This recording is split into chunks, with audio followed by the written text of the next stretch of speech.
नमस्कार दोस्तों, steno corner में आप सभी का स्वागत है।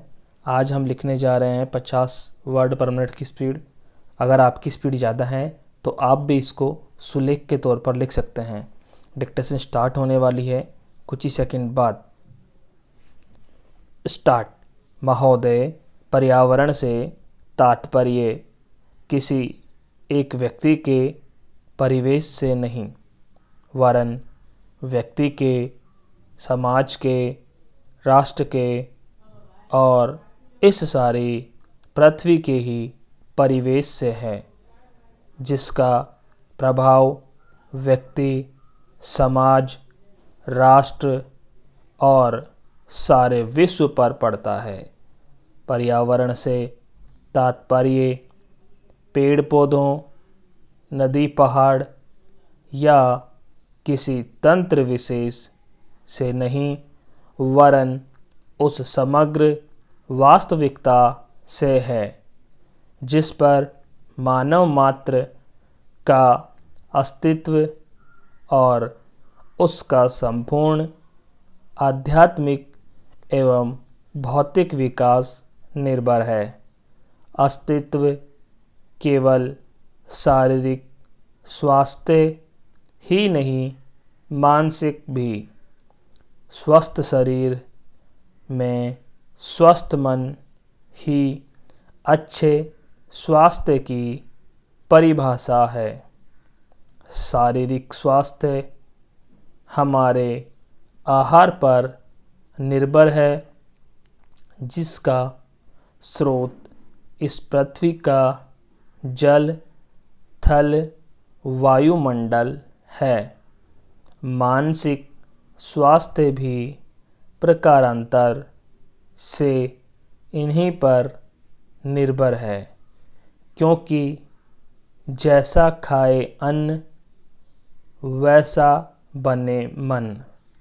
स्वस्थ जीवन पर सबसे अधिक प्रभाव हमारे चिंतन का, हमारी परंपराओं का और उन सब परिस्थितियों का पड़ता है जो हमारे ऊपर आरोपित है या की गई है या की जा रही है।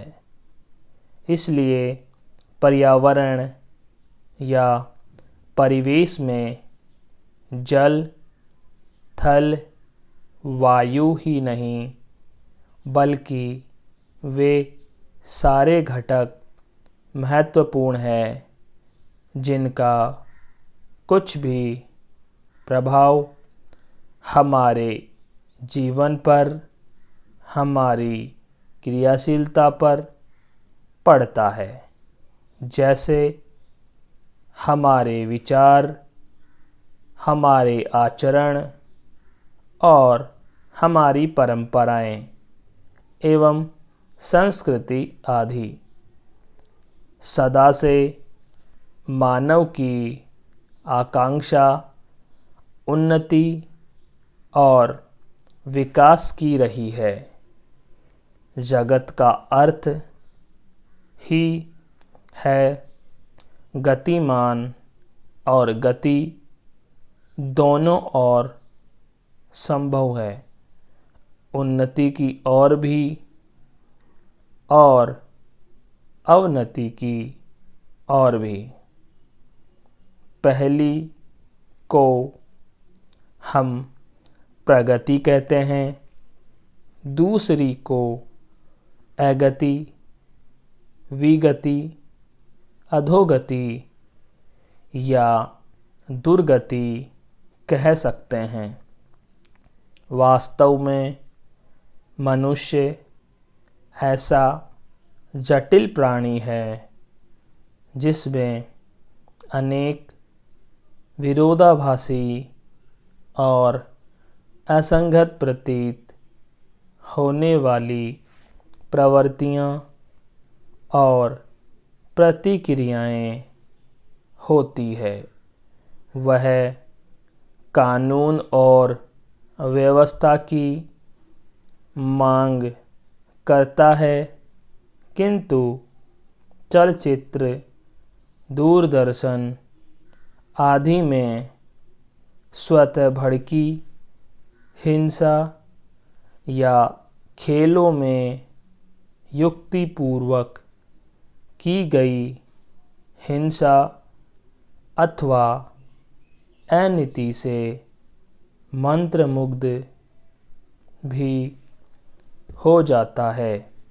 मनुष्य अपनी ही जाति या वर्ग के व्यक्तियों के प्रति प्राय बहुत अधिक प्रतिद्वंदी होता है, किंतु कोई बाहरी खतरा उपस्थित होने पर उनके प्रति हद से ज़्यादा सहयोगी बन जाता है। वह सड़कों पर या युद्धों में सामूहिक विनाश के प्रति उदासीन रहता है, किंतु किसी खान में फंसे एक व्यक्ति या किसी कुएं में गिरे एक बालक की रक्षा करने के लिए ढेरों साधन जुटा लेता है। कुछ विद्वान कहते हैं कि मनुष्य बंदर की संतान हो या ना हो, किंतु उसमें खालिस बंदर की द्वैध प्रकृति ही होती है।